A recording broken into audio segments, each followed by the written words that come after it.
Estou com muita saudade de você. Confesso que agora nós já entramos na reta final do ano e eu já esperava estar aqui reunido com você nesse momento, mas não me sinto frustrado. Apenas um fogo reacendeu no meu coração para que eu intensificasse as minhas orações em relação a esse tempo de isolamento e pandemia. Eu quero que acabe. Eu quero poder olhar no seu olho e celebrar com você a vida de Jesus, lado a lado, sem medo de contágio. E nós estamos seguindo com muita obediência e com muito temor a orientação do Espírito Santo, em primeiro lugar, mas também das autoridades. Por isso estamos ainda apenas com os cultos online. E eu quero te convidar a se juntar a mim em oração nesse propósito. Ore para que nós possamos nos reunir novamente. Queremos esse tempo.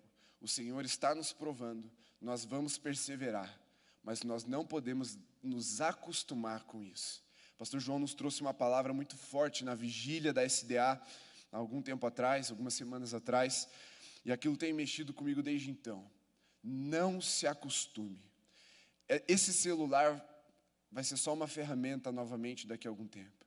Não se acostume, porque a sua sala não é o lugar onde você vai cultuar nos sábados à noite. É aqui, é nesse lugar. Sinta saudade, vá para a presença de Deus e ore para que você possa estar novamente nesse lugar. Mas ore para que a gente possa fazer isso em segurança, sem desobedecer nada, sem imprudente. Por isso, precisamos da intervenção de Deus. E eu quero te convidar agora a abrir a Bíblia em Mateus 5, versículos 1 e 2. Mas antes, enquanto você está abrindo a sua Bíblia, pega a sua Bíblia de papel, abre ela, fica com ela na sua mão aberta, ou ali do seu lado aberta. Mateus 5, versículos 1 e 2, nós leremos. Eu quero te dar apenas duas ideias rápidas. A primeira é, hoje nós lançamos uma competição, um concurso de wallpaper, papel de parede, para celular e enfim, para os aparelhos eletrônicos, dentro da temática da nossa série de mensagens de agosto e setembro, que é Subindo a Montanha. As instruções estão no nosso Instagram, você siga-nos lá, se você ainda não segue, e veja certinho todas as orientações. Serão 2 prêmios. Um será concedido a quem vencer uma votação aberta pelos stories do Holy, e o outro vai ser analisado por um júri técnico. Por exemplo, eu acredito que o Gustavo vai compor a banca, Camille, que é a líder da comunicação do Holy, e outras pessoas dessa área vão compor essa banca e vão julgar e vão escolher a melhor. E aí terão 2 prêmios diferentes, muito parecidos, mas diferentes, em alguns detalhes, e você vai receber, e você vai ter uma postagem exclusiva aí na nossa página do Holy. Por isso participe. E a intenção é lembrar que nossa caminhada não é apenas aos sábados, mas é todo dia. Subir a montanha não é algo que a gente faz pontual. É algo que a gente faz todo dia, um passo de cada vez, mas sempre subindo em direção ao ponto mais alto, que é a revelação de Deus. E o segundo aviso é que amanhã nós lançamos o nosso 2º episódio do Holycast, nosso podcast sobre atualidades a partir de uma visão bíblica. Não perca nas nossas redes sociais amanhã. Tá bom? Feliz Dia dos Pais para você que é pai, você que é filho, esqueceu disso, lembre-se, amanhã é Dia dos Pais. Deus abençoe a sua família, a sua casa. Mas vamos lá, a leitura para darmos início a esse tempo de palavra, de revelação. Mateus, capítulo 5, a partir do verso 1, está escrito: ao ver as multidões, Jesus subiu ao monte. Ele se assentou e os seus discípulos se aproximaram dele. E então ele passou a ensiná-los, dizendo... Pausa. Vamos lá. Subindo a montanha. Essa série começou semana passada com a palavra do pastor Daniel. Só que a palavra de introdução vai acontecer hoje. A gente precisou trocar a ordem só para que ele precisasse pregar naquele primeiro sábado de agosto. E eu não podia também, eu estava no final de semana que eu realizaria um casamento. Então a gente trocou essa ordem, mas a palavra de introdução é hoje. E se você não assistiu a palavra do pastor Daniel, você volta depois de assistir essa palavra. E aqueles que já assistiram, eu aconselho você a voltar também e assistir novamente aquilo que o pastor Daniel ministrou na semana passada. Mas o que esse texto nos ensina? Subindo a montanha, o que é essa temática? O que é esse sermão tão precioso? Eu diria que o Sermão do Monte é a constituição de um reino chamado Reino dos Céus. Existe um livro de leis, não é bem leis, mas que é composto por artigos e várias definições, construindo, elaborando de forma legal como uma nação funciona. E eu entendo que o Sermão do Monte é como a nação, como o reino de Deus, o reino dos céus funciona. Qual é a estrutura dele, qual é a sua constituição. Só que antes da gente entrar especificamente no ensino de Jesus, nós precisamos entender essa introdução, esses 2 versículos muito preciosos, cheios de contexto, cheios de símbolos e significados, que Jesus já nos ensina antes mesmo de abrir a boca. O ensino, de fato, começa no versículo 3, a partir das bem-aventuranças que nós vamos falar semana que vem. Talvez seja o sermão mais importante que eu já preguei na minha vida, e você não pode perder semana que vem. Mas assim, hoje a gente precisa entender aonde isso foi ensinado e por que foi ensinado numa montanha. Por que é importante nós olharmos para o versículo 1, que parece só uma introduçãozinha descartável, nem parece parte do Sermão do Monte, e nos atentarmos àquilo que Jesus fez antes de começar a falar. Por que é importante subir uma montanha? Se você parar para pensar, para que a gente sobe uma montanha?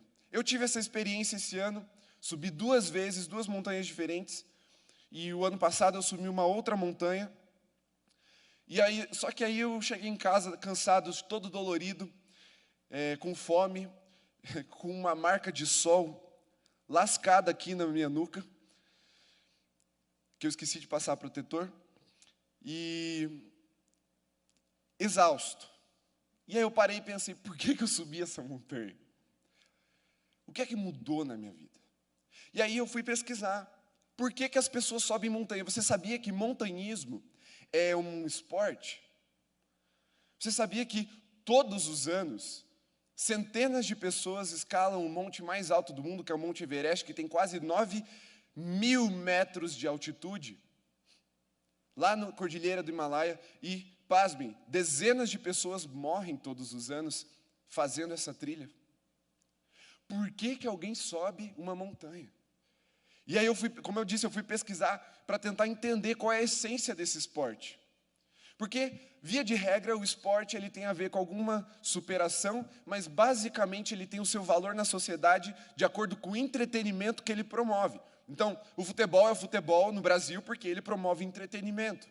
Porque as pessoas geram audiência, as pessoas pagam pelo ingresso para lotar estádios e assistir o pessoal jogando futebol. Mas por que alguém sobe uma montanha? Porque não tem ninguém ali assistindo. Pelo contrário, quando você sobe a montanha, você sai da sociedade, você sai de um ambiente onde as pessoas estão olhando para você, e você, quanto mais alto vai, menos pessoas estão naquela altura que você está. Você atinge níveis em que a população vai diminuindo. E se você estiver num monte muito difícil, você vai chegar lá no topo e você vai ver que você é a única pessoa lá. Parece que é uma busca de solitude ou de solidão, buscar pelo silêncio. E pasmem, eu peguei o blog mais assim famoso dessa área do montanhismo, e a melhor resposta que eu achei para essa pergunta, por que as pessoas sobem montanhas? E ele explica que a melhor pergunta seria, na verdade, para quê? Mas assim, por que as pessoas sobem a montanha? E a resposta foi, porque ela está lá. Parece não existir uma obviedade na escalada de uma montanha. Parece que as pessoas sobem a montanha por algo muito mais interno do que externo. Parece que existe alguma coisa chamando o ser humano para essa caminhada, para essa jornada, que é arriscada, que é cansativa, que exige preparo e que provavelmente uma boa parte das pessoas não chega até o final, dependendo, claro, do nível de dificuldade. O ano passado nós fomos subir, nós estávamos em 5, só chegaram 4. E nem era uma montanha tão difícil. Deus está falando. Às vezes a gente precisa se preparar melhor para subir a montanha, porque ela vai exigir algumas coisas de nós. Mas a resposta é muito simples e muito profunda ao mesmo tempo, porque ela está lá. Existem coisas que Deus criou de uma forma enigmática e colocou uma sede dentro de nós para que, ao experimentar, ao realizar a jornada, o significado seja impresso nos nossos espíritos, no nosso espírito ou no nosso coração. Existem coisas que Deus vai falar nada, e as pessoas vão simplesmente se sentir atraídas. E a montanha, ela tem esse poder de imponência. Parece que há algo misterioso numa montanha, que quando um ser humano decide deixar a vida cotidiana, a rotina dele, se preparar e subir uma montanha, no espírito do ser humano, existe uma realização de se encontrar com o seu Criador, de contemplar a criação, a obra de suas mãos. Para subir a montanha, vale mais a jornada do que chegar lá no final. Demora 5 dias para você subir o Everest. E as pessoas não passam mais do que 12 horas lá em cima. Porque o que vale não é necessariamente o que acontece do lado de fora, mas as pessoas sobem uma montanha pelo que acontece do lado de dentro, pela transformação que aquela experiência proporciona para elas. E aqui, nós podemos entender pelo menos 3 níveis de porquê. E aqui não são os pontos, tá? Vou explicar bem rapidinho. 3 níveis de porquê que as pessoas sobem a montanha. Um cristão muito importante no século XVIII, XIX, ele era filósofo e teólogo, e ele fala que o ser humano, ele vive em 3 fases diferentes durante a sua vida, ou pelo menos em uma dessas 3. A primeira fase é a fase estética, a segunda é a fase ética, e a terceira é a fase religiosa. O que é que ele vai explicar? Quais são esses 3 porquês? São os 3 que eu acabei de dizer: estético, ético e religioso. O primeiro possível motivo para se subir uma montanha é o estético. É aquela coisa exterior, de eu olho para as pessoas ao meu redor, eu me vejo no nível delas e agora eu quero parecer superior. Por isso eu busco motivações externas, comparativas, para eu iniciar uma caminhada de transformação na minha vida. E aí eu começo a subir para estar acima da média no sentido de comparação com os outros, para viver uma vida melhor. Esse é o motivo ou o porquê estético. Mas parece muito pequeno para a palavra de Deus nos propor uma caminhada com esse motivo. E o segundo motivo é o porquê ético, que seria aquela luta interior.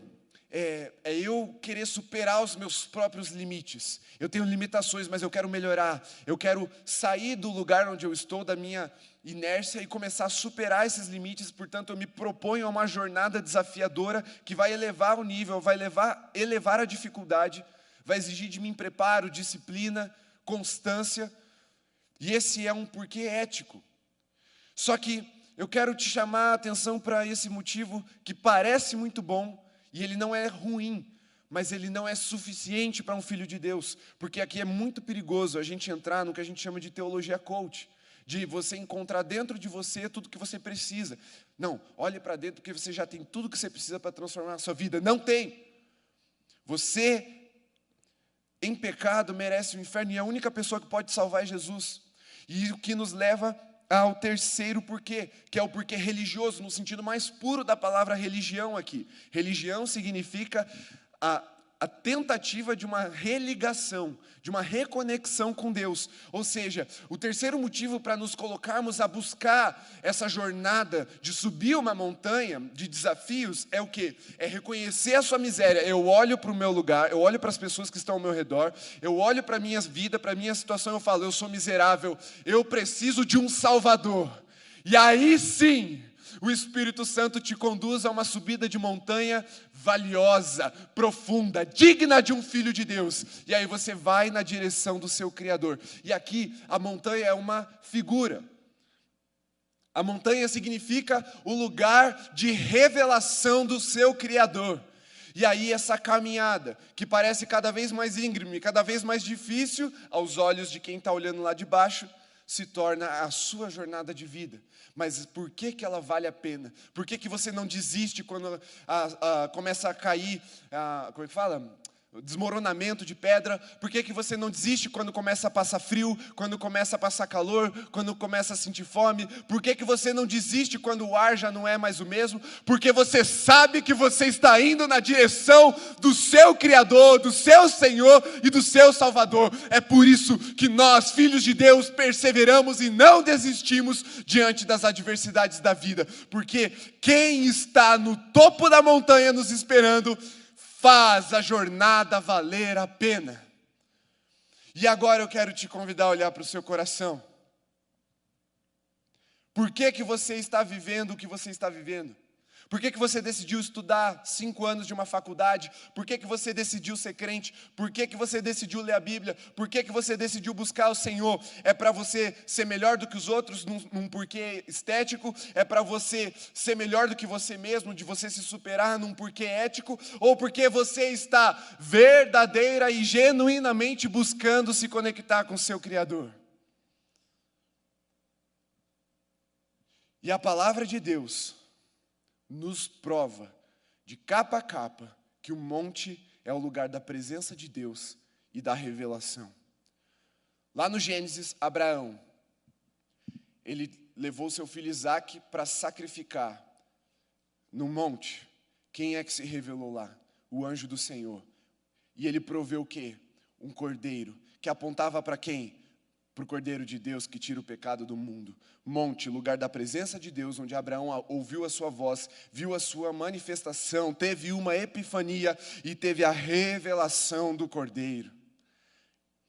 Se você vir umas páginas, vai ali para o Êxodo, Levítico, Número, Deuteronômio, você vai ver que Moisés buscava ao Senhor no Monte Sinai.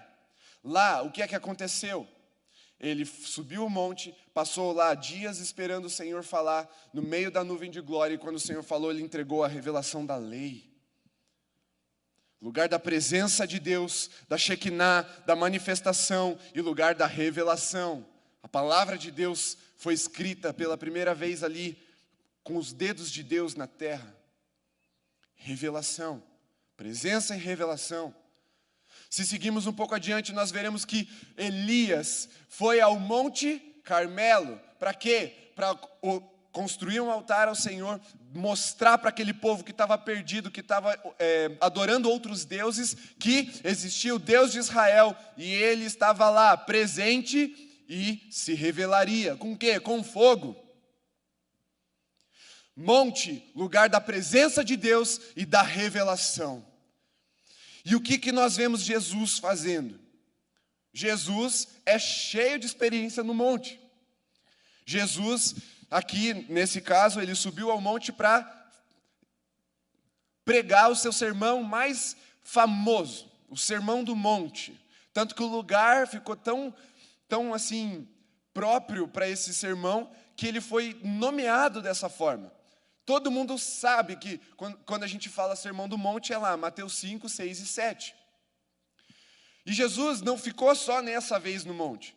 Os outros também não, mas Jesus foi ao monte onde aconteceu o quê? A transfiguração, onde a presença de Deus se manifestou e houve revelação. Quem que se revelou no monte da transfiguração? Moisés, Elias e Jesus. Ali estava reunida a revelação da lei, dos profetas e do Messias de Deus, aquele que veio cumprir a lei e os profetas e dar início à igreja. Monte, lugar de revelação e de presença de Deus. E sabe, eu poderia aqui ficar falando várias experiências que a Bíblia conta sobre monte. Um dia, quem sabe, ou talvez até dentro dessa série a gente volte nisso. Mas o que eu queria destacar para você é, Jesus, ele tem um poder absurdo, desconcertante de síntese.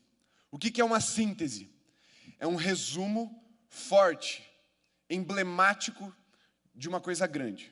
Então, eu vou sintetizar a lei e os profetas. Aí Jesus fala, ama a Deus de todo o teu coração, teu entendimento, e ao próximo como a ti mesmo. Pá! Essa é a lei e os profetas. Jesus pega, aqui na minha Bíblia, quase 800 páginas e resume em uma linha. Olha o poder, olha como de fato Jesus representava o ápice da inteligência humana. Olha como a gente tem que olhar para Jesus com muito mais cuidado do que a gente imagina, porque os evangelhos são relativamente pequenos. João, quando ele termina de escrever o evangelho, ele fala, nem se eu escrevesse em todos os pergaminhos do mundo, dava para escrever tudo que Jesus fez. Por quê? Porque Jesus tem um poder absurdo de síntese. E as coisas que ele fala, elas abrem como se fosse uma fonte. Jesus não joga um copo de água. Jesus fura o chão e faz brotar uma fonte de revelação em cada palavra que ele profere. E essa semana, meus irmãos, eu fiquei maravilhado com Jesus novamente. É aquela experiência do coração, sabe? De estar lendo e chorando, porque Jesus foi se mostrando tão poderoso em cada vírgula, cada palavra, e eu fui me reapaixonando pela Bíblia, por aquilo que ele falava. E aí o Espírito Santo vem me mostrando há algum tempo, mas especialmente nas últimas 3 semanas, esses 2 versículos têm muito a nos ensinar, porque Jesus sabia o que ele estava fazendo. Jesus não fazia nada por acaso. Jesus não fazia nada acidentalmente. Não era assim, acho que dá para usar isso. Não, ele era 100% guiado pelo Espírito Santo. E o Espírito Santo acerta até no pingo do i, na vírgula, até na crase, que é difícil, o Espírito Santo acerta. Quem nunca errou na crase, né? A gente que está escrevendo bastante ultimamente tem visto como é difícil enfrentar esse detalhe do português, mas o Espírito Santo não erra nem na crase. E ele não errou na condução da vida de Jesus em nenhum momento. E aqui a gente vê algumas coisas na postura de Jesus que, sim, parecem que podem passar despercebidas, mas não, elas têm muito a nos ensinar. Portanto, cada frase e cada gesto de Jesus pode conter uma infinidade de riquezas. Por isso, vamos dedicar 2 meses, agosto e setembro, para ir devagar e contemplando cada riqueza desse sermão. Tudo que o Senhor tem para nos mostrar sobre o céu nesse texto. E o que aprendemos então com esses 2 versículos? Que Jesus não diz nada, que termina dizendo, e Jesus disse. O que podemos aprender com a postura de Jesus? Porque ele sabia que ele falaria sobre a realidade do céu para as pessoas dessa terra. E ele sabia que ele falaria as palavras mais importantes que aqueles discípulos e aquelas pessoas ouviriam em toda a sua vida. Vamos aos detalhes. Vamos à postura de Jesus. Primeiro, um olhar profético. O texto começa dizendo, ao ver as multidões. Olhe para as pessoas. Jesus, a primeira coisa que ele faz é olhar para as pessoas. Curiosamente, as pessoas representam aqui as circunstâncias, né? Quando a gente volta ali, Abraão, patriarca, foi você que citou, Gu? Foi o Gustavo, acabou de citar na consagração, patriarca Abraão, um dos pilares da nossa fé, ele é chamado de pai da fé pelo apóstolo Paulo e pelo autor aos Hebreus. Ele olha para as circunstâncias dele, diante de uma ordem do Senhor, e ele decide ir ao monte. Moisés, ele olha para aquela multidão seguindo ele, saindo do Egito, entrando num deserto, e ele faz o quê? E ele vai ao monte. Mas primeiro, eles olham as multidões, e a mesma coisa Elias. Elias olhou para a sua nação, ele fala, Deus, cadê os profetas? Só tem gente do cão nesse negócio. A Jezabel está me perseguindo, quer me matar. Aí para onde ele vai? Para o monte. Mas a primeira postura é o olhar profético. É você olhar para as pessoas que estão ao seu redor e ver que não está tudo certo. E ver que a terra não é suficiente. Que nós não fomos criados para essa bagunça, para esse caos que nós estamos vivendo aqui na terra. A primeira postura de Jesus é permitir que o Espírito Santo ilumine e incendeie os seus olhos como os olhos de um profeta, porque eu aprendi, logo no início da minha caminhada, que o profeta ele tem um olhar mais longe do que as pessoas normais. Ele enxerga além da superfície das aglomerações. Quando ele olha um movimento de massa, o profeta sabe que existe um propósito para se cumprir, no meio de uma necessidade que está se mostrando dura naquela multidão. Quando Jesus olha para o povo, para a multidão, várias vezes, e se você for ler os evangelhos, você vai ver que isso acontece várias vezes, ele se compadece, ou seja, o coração de Jesus se enche de misericórdia, porque ele fala, essas multidões são como ovelhas sem pastor. Existe um propósito para se cumprir numa necessidade. Porque Deus permite que essas necessidades venham à tona e ganhem força. Por quê? Porque Ele tem uma resposta do céu para trazer. Mas primeiro, nós precisamos fazer como Jesus e olhar as multidões, olhar ao nosso redor e ver o que é que está faltando. Porque Deus quer responder através de nós. E no meu chamado, na minha caminhada com Deus, eu tenho entendido uma realidade dura do nosso Brasil, que é o espírito da orfandade.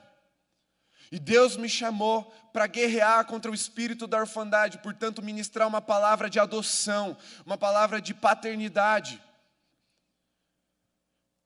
Mas eu precisei primeiro ter os meus olhos abertos a um olhar profético, a um olhar guiado pelo Espírito Santo. E aí, quando eu vi aquele dado muito famoso de que no Brasil mais de 7 milhões de brasileiros não têm o nome do pai na identidade.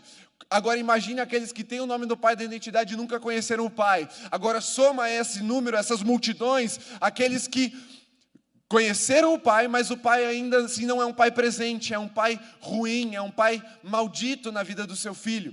Agora adicione a essas multidões aqueles que mesmo tendo um pai presente, ele não é um pai cheio do Espírito Santo.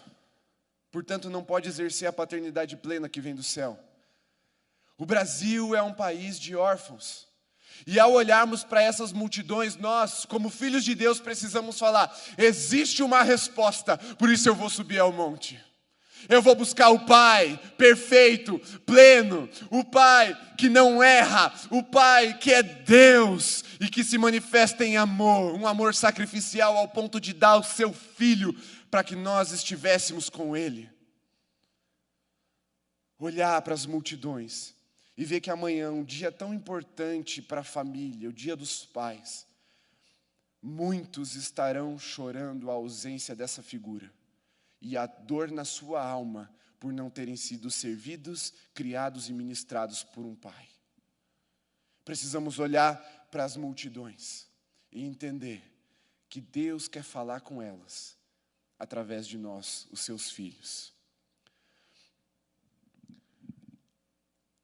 Esse despertar profético, ele vai acontecer quase sempre diante de uma necessidade.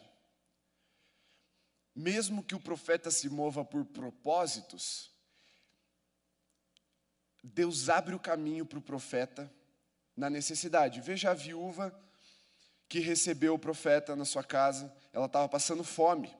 O profeta tinha um propósito para cumprir, mas por causa da fome ela abriu a casa para o profeta. E aí o profeta fez multiplicar, aliás, Deus fez multiplicar através do profeta o azeite, a farinha, e aí ficou o sustento enquanto o profeta estava lá. E esse despertar, ele acontece quando nós somos sensíveis ao Espírito Santo. Uma coisa que acontece muito é pessoas se despertarem para uma vida de missionários quando uma notícia da África, do Oriente Médio, da Coreia do Norte, da China, vem a eles. Aquilo queima no coração deles e eles falam: eu vou para lá. Eu vou subir essa montanha. Eles olham para as multidões que estão desgarradas como ovelhas sem pastor e falam: tem como resolver porque eu conheço Deus. Outro exemplo, quando alguém vai visitar a Cristolândia ou a Cracolândia lá em São Paulo, ou a mesma aqui, as madrugadas das praças centrais de Curitiba. Parece que o negócio queima no peito, parece que é uma necessidade que você tem que suprir, que você tem que fazer alguma coisa para acontecer. Esse é um despertar profético. Esse é um despertar de quem tem os olhos sensíveis, guiados pelo Espírito Santo. Porque ao ver as multidões, subimos o monte, assim como Jesus fez. E a segunda coisa que a gente observa nessas linhas, perceba que eu cheguei na metade da primeira frase. Ainda bem que são só 2 versículos, senão você ia ter que passar a noite aqui comigo. Mas a segunda frase desse versículo diz: Jesus subiu ao monte. E o que a gente aprende aqui com essa postura de Jesus? Ele buscou a presença de Deus, ele tomou uma posição, ele assumiu uma posição, ele se posicionou. Primeiro, um olhar profético. Segundo, uma posição profética. Ele buscou a presença de Deus, ele sabia que o monte era o lugar da presença e da revelação. Portanto, ele foi até o Senhor. Porque não adianta a gente querer resolver os problemas das pessoas, das multidões, buscando essa solução em nós mesmos, nos nossos próprios esforços. Aquilo que Deus vai nos dar para resolver o problema vai exigir esforço? Vai, mas a solução não está nos nossos esforços, a solução está em apresentar a presença de Deus para essas pessoas. Portanto, precisamos fazer como Jesus, ao ver as multidões, subir ao monte, ir até a presença de Deus, dobrar os nossos joelhos e clamar, para que do alto venha o nosso socorro, a nossa resposta. Quando Jesus tomou essa posição profética, ele mostrou intimidade com o céu. Ele falou: tá vendo essa areia da terra, essas pedras, esse normal, essa rotina, esse cotidiano? Eu vim de um outro mundo. E eu vim trazer um outro mundo para cá.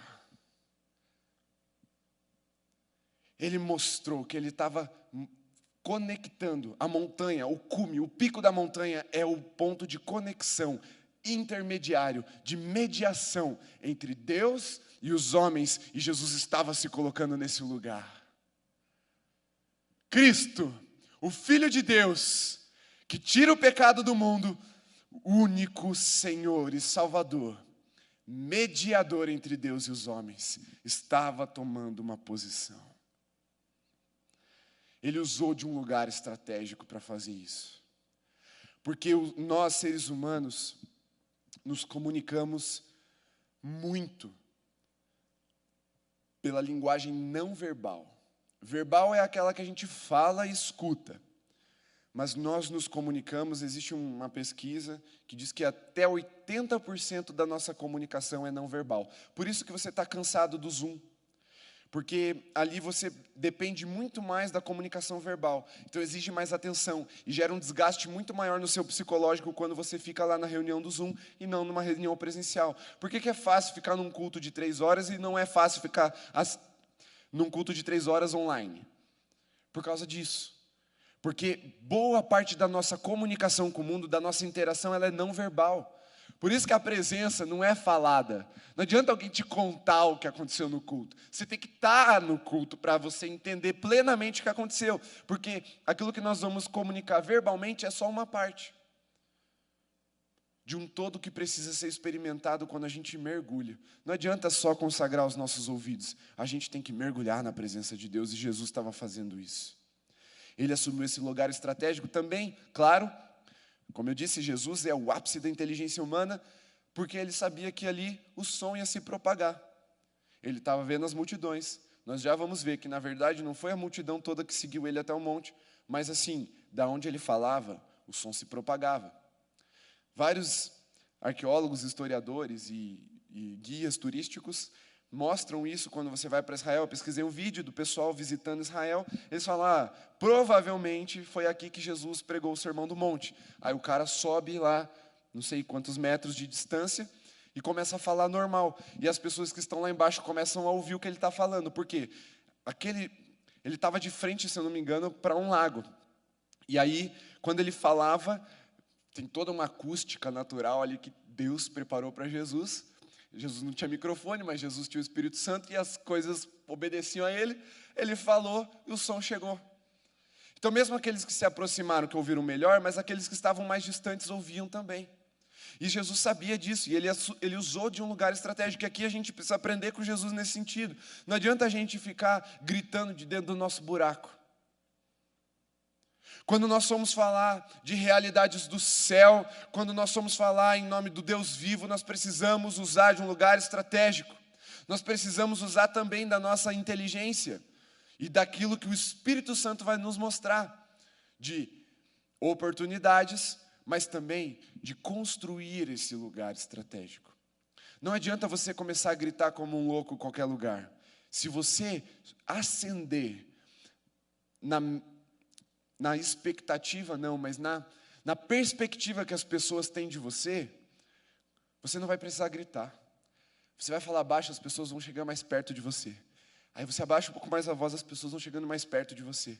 E aí daqui a pouco você vê, a gente já vai chegar nesse ponto, você vai se assentar e as pessoas vão sentar junto com você e vão te ouvir.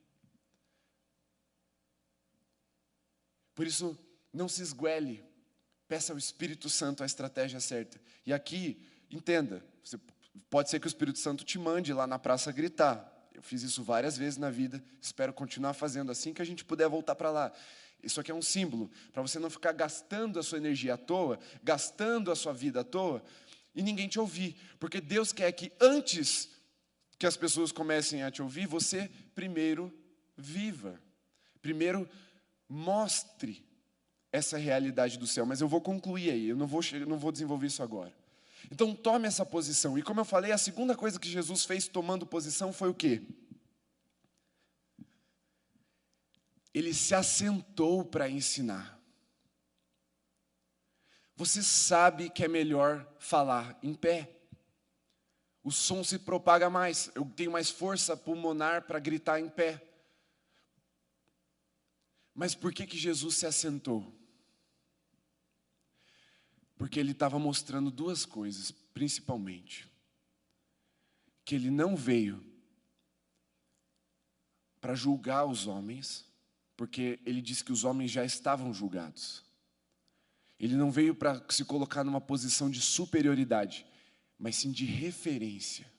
Por isso ele sobe o monte. Não é superior, é referência. E segundo,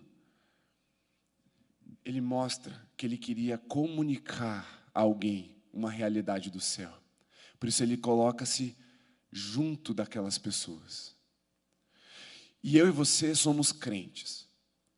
Provavelmente você que está nos ouvindo, você que está participando desse culto online, é crente há muito tempo.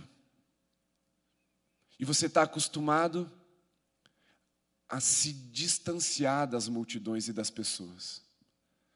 Mas lembre-se que quando você for comunicar uma realidade do céu, a sua posição tem que ser de humildade, como foi a de Jesus. A condenação é uma verdade que precisa ser despertada no espírito da pessoa, e esse é o ministério do Espírito Santo, convencer o mundo do pecado, da justiça e do juízo de Deus. Isso faz parte da verdade. Mas lembre-se que o nosso anúncio precisa ser completo. Ficar falando que os outros estão condenados não salva ninguém. A mensagem precisa concluir dizendo que Jesus veio, encarnou, viveu, morreu e ressuscitou para que estivéssemos juntos do Pai, sendo assim o nosso Salvador. E por meio de uma fé declarada, de um arrependimento sincero, essa salvação está acessível pela graça. E não é por mérito, e não é porque nós somos melhores, e não é porque as pessoas precisam se tornar melhores. É porque Jesus é o Salvador. Portanto, referência, mas humildade. Olha como Jesus nos ensina. Ao ver as multidões, Jesus subiu ao monte, ele se assentou, e os seus discípulos se aproximaram dele. Referência e humildade vai gerar aproximação de discípulos. Os mais interessados vão se chegar. Vai ser um caminho natural. Subir o monte, as pessoas vão subir atrás de você. Terceiro, está escrito no 2, então ele passou a ensiná-los. O exemplo de Jesus é: transmita e explique a mensagem. Não use do evangeliquez para comunicar a um mundo que não conhece ao Senhor as verdades da Bíblia. Você vai precisar ser guiado do Espírito Santo, pelo Espírito Santo na sua criatividade também. Você vai precisar falar e explicar. Isso significa despender de tempo, de paciência, de entusiasmo, às vezes até de didática, mas principalmente de exemplo. Jesus passou a ensiná-los. E aqui o que eu aprendo com Jesus? Jesus podia ou não podia fazer assim, ó, e resolver os problemas? Jesus podia fazer assim o quê? Com a narina e acabar com a treta ali. O Apocalipse diz que Jesus vai fazer isso. Então ele podia. Mas por que ele não fez? Jesus ele podia só dar o pão e despedir as pessoas, mas por que Jesus decidiu ensinar as pessoas a semear, cultivar, colher, triturar, preparar o pão, assar e comer também? Por que Jesus não só resolveu? Porque Jesus não veio trazer, Jesus não veio criar fardos humanos, Jesus veio edificar um corpo para si. E por mais que somos dependentes do Espírito Santo, nós precisamos buscar uma maturidade, um desenvolvimento, uma subida de montanha. Não adianta ficar só no pé. A gente vai assistir de longe os raios e trovões e os tremores, mas a glória mesmo, que foi separada para nós, ela está lá em cima. Aquela glória que vai ficar impressa nos nossos rostos, como ficou em Moisés. Nós não fomos criados para ficar assistindo raios e trovões de longe, nós fomos criados para habitar no meio deles e sermos maravilhados com a presença de Deus. Por isso Jesus passou a ensiná-los. Ele começou a ensinar, tem um reino e o reino funciona assim. E ensine a ensinar, porque Jesus também fez isso com seus discípulos. Para dar continuidade, podia parar só neles. Jesus podia formar um monte de herói aqui, de cara top, mas não, Jesus decide formar o quê? Discípulos. E discípulos geram o quê? Discípulos. Ele ensinou a ensinar, a dar continuidade, a expandir o reino. Por isso, quando você for explicar, transmitir e explicar uma mensagem, lembre-se de explicar como explicar. E como é que a gente faz isso? Vira aí umas páginas da sua Bíblia. Últimos 2 versículos do Sermão do Monte. Mateus 7, versículo 28 e 29. Nem precisa projetar, tá? Está escrito assim: quando Jesus acabou de proferir essas palavras, as multidões estavam maravilhadas com a sua doutrina, porque ele as ensinava como quem tem a autoridade e não como os escribas. Visão profética, posição profética, ensino profético. Não como os escribas, como os profetas. Qual era a marca de um profeta? Ele vivia o que ele pregava. O profeta, ele era validado, ele recebia um carimbo pela sua vida. A mensagem que ele transmitia vinha da parte de Deus, mas o carimbo diante das pessoas vinha por causa da vida, do testemunho dele. E aqui, Jesus prova que nós só podemos ensinar aquilo que nós podemos ensinar com as nossas ações, com a nossa própria vida. Não como os escribas. Quem eram os escribas? Eram homens da lei que dominavam muito a teoria. Pensa um povo bom de Bíblia. Eram os escribas. Eles sabiam de cor, eles escreviam a Bíblia. Mas eles ficaram de forma antagônica a Jesus aqui, porque eles sabiam a teoria, mas não praticavam essa verdade na teoria. E Jesus não, Jesus viveu 30 anos. E aí quando ele começa a falar, todo mundo, esse cara aí, mano, ele não é normal. Ele não ensina igual os escribas, igual os mestres da lei. Ele não é igual os caras do templo. Ele fala como quem tem autoridade. Por isso ensine através da vida, através do exemplo. A autoridade é quem fala o que vive e vive o que fala. Quem é autoridade num assunto? Quem é autoridade sobre construção? É um engenheiro civil, porque ele estudou a teoria, ele tem a teoria, e ele constrói prédios, a prática. Claro que ele tem um time para ajudar ele, né? Ele não faz sozinho. Mas, em tese, quem é autoridade no assunto de estruturas é o engenheiro. Para isso aqui ficar pronto, a gente precisou de um engenheiro, alguém que tinha autoridade no assunto. E agora, grava essa frase, se possível anote aí. Talvez anote na sua Bíblia. Ensine com a sua vida, porque o seu testemunho é o seu crachá do céu.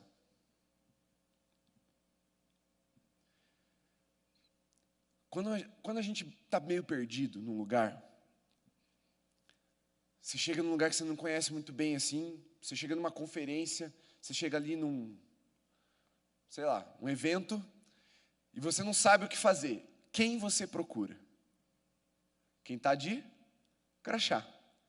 O crachá do século XXI é a camiseta da hora que escrito staff atrás. Mas isso é só um crachá na camiseta. É crachá também. Você procura quem está de crachá.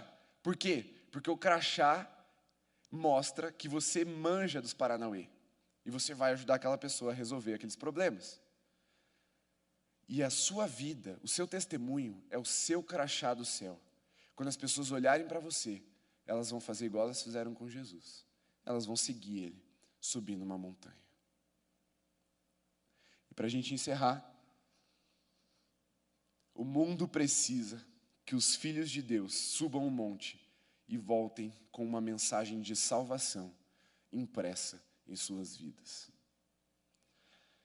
Semana que vem, como eu disse, possivelmente é a mensagem mais importante que eu já preguei na minha vida. Não sei se é a melhor, porque eu ainda não preguei, mas com certeza é a mais importante. E eu oro para que o Espírito Santo me conduza de forma plena na palavra dele, porque nós vamos começar as bem-aventuranças.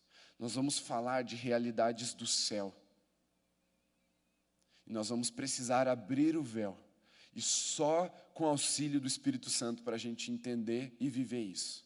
Mas eu creio que Deus está chamando não apenas um Moisés, mas um povo todo, para subir o monte, entrar na nuvem da presença e receber a revelação. Quando Moisés profetizou, aí Deus repartiu o espírito da profecia sobre outras pessoas. E aí quando as pessoas foram indagar Moisés sobre isso, Moisés falou assim, eu queria que todo mundo profetizasse. Quando Deus estabeleceu a tribo de Levi como os sacerdotes da nação de Israel, isso foi porque a nação desobedeceu, mas antes, qual era o plano de Deus? Que fosse uma nação de sacerdotes e não uma nação com sacerdotes. Porque a revelação era para todo mundo. Era para o povo todo ver a glória de Deus. E eu estou orando todos os dias para que você suba a montanha. Você não vai falar dos raios, dos trovões e dos tremores de terra se você estiver vendo Deus. Porque isso tudo impressiona, mas a melhor visão, a visão que vai maravilhar, é a visão do próprio Deus, é a revelação de Deus. E Deus abriu esse caminho para você em Cristo Jesus. Olhe para Jesus, observe atentamente cada um dos seus passos e vai atrás dele. Pode vir a banda. Eu quero orar com você. Já iniciamos essa subida de montanha. Já olhamos as multidões e decidimos subir ao monte. Eu quero te convidar a não perder nenhum culto dessa série. E se você já perdeu a primeira, você vai voltar lá no Dani. Semana passada, o culto está lá no YouTube. E você vai assistir essa mensagem. E você vai compartilhar com a sua célula, com a sua família. E nós vamos juntos, como um povo, em uma só voz, em uma só fé, em uma só visão, subir a montanha para observar e receber a revelação de Deus. Para que nós não dependamos de ninguém, a não ser do próprio Cristo, o único mediador entre Deus e os homens. A montanha está te chamando, porque Deus está lá, esperando você, para que Ele se revele. Espírito Santo, eu quero pedir agora que o teu fogo aumente no coração dos teus filhos, de forma que fique impossível eles irem dormir sem antes começar essa caminhada de te buscar na tua presença. que ao terminar esse culto eles vão para o secreto, que ao terminar esse culto eles dobrem seus joelhos e comecem a ler a palavra, para que eles te busquem, Senhor, numa caminhada perseverante, disciplinada, intensa, mas que quando eles pararem para respirar, eles contemplem a tua criação e se maravilhem, porque a jornada vale a pena. O Senhor está lá em cima esperando. Que essa caminhada, Senhor, quando os desafios se apresentarem, nós decidamos olhar para o alto, porque é de lá que vem a tua voz, não para as pedras e para os desafios e para os buracos que nós vamos encontrar no caminho, não, lá em cima, Senhor, onde a tua glória está trovejando e nos chamando, lá em cima onde os raios e os trovões estão ecoando a tua majestade, lá em cima, Senhor, onde os tremores farão com que todas as fortalezas do nosso coração venham ao chão e o Senhor nos molde conforme o céu. Lá em cima, onde está a tua presença, e essa presença é tudo que nós queremos, é tudo que nós buscamos, é para lá que nós queremos voltar, é para lá, Senhor.